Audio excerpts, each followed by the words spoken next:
ব্যবসা বিনিয়োগে আস্থাহীনতা, উৎপাদন সরবরাহ ও বিপণনে ধীরগতি, আইনশৃঙ্খলা পরিস্থিতি নিয়ে উদ্বেগ, ব্যবসা প্রসার ও নতুন বিনিয়োগ নিয়ে নির্বাচিত সরকারের অপেক্ষা। সেই সঙ্গে উচ্চ মূল্যস্ফীতিতে চাহিদা কমায় এর প্রভাব পড়েছে রাজস্ব আয়ে। 2024-25 অর্থবছরের প্রথম 9 মাসে ঘাটতি ছাড়িয়েছে 65,665 কোটি টাকা। জাতীয় রাজস্ব বোর্ড এনবিআর সূত্রে এ তথ্য জানা গেছে।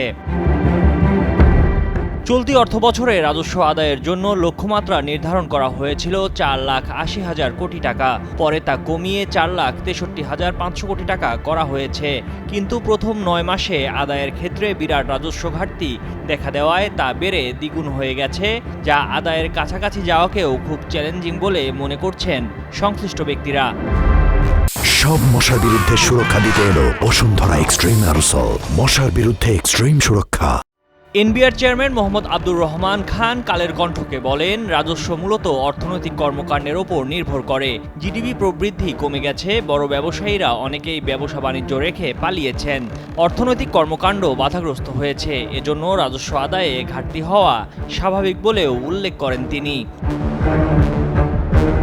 এনবিআরের তথ্য বলছে 9 মাসে মোট রাজস্ব আদায়ের পরিমাণ দাঁড়িয়েছে 2,56,486 কোটি 84 লাখ টাকা।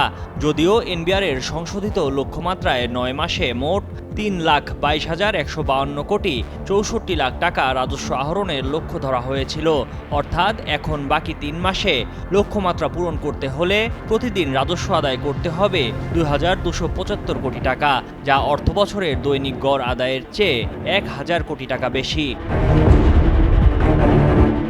লক্ষ্য পূরণে কোনো পদক্ষেপ নেওয়া হচ্ছে কি, এ বিষয়ে এনবিআর চেয়ারম্যান জানান, কর ফাঁকি রোধ, নন কমপ্লায়েন্ট করদাতাদের নোটিশ দিয়ে সর্বোচ্চ রাজস্ব আদায়ের জন্য মাঠ পর্যায়ের কর্মকর্তাদের নির্দেশ দেওয়া হচ্ছে। গত বছরের তুলনায় প্রবৃদ্ধি আছে, তবে লক্ষ্যমাত্রা কাছাকাছি যাওয়া খুবই চ্যালেঞ্জিং বলেও জানান তিনি। সেন্টার ফর পলিসি ডায়ালগ সিপিডির senior research fellow doctor Taufiqul Islam Khan কালের কণ্ঠকে বলেন, রাজস্ব লক্ষ্যমাত্রা নির্ধারণে ত্রুটি, উচ্চমূল্যস্ফীতি, বেশ কিছু খাতে নতুন করে কর ছাড়, আমদানি কমে যাওয়াই রাজস্ব ঘাটতির মূল কারণ।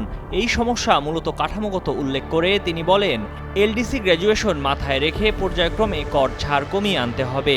এছাড়া দুর্নীতি রোধ করে সম্পত্তি সহ যেসব জায়গা থেকে কর আদায় হয় না সেখান থেকে আদায় করা এবং বিভিন্ন ডেটাবেস একসঙ্গে করতে হবে। ময়ূখ ইসলাম, কালের কণ্ঠ।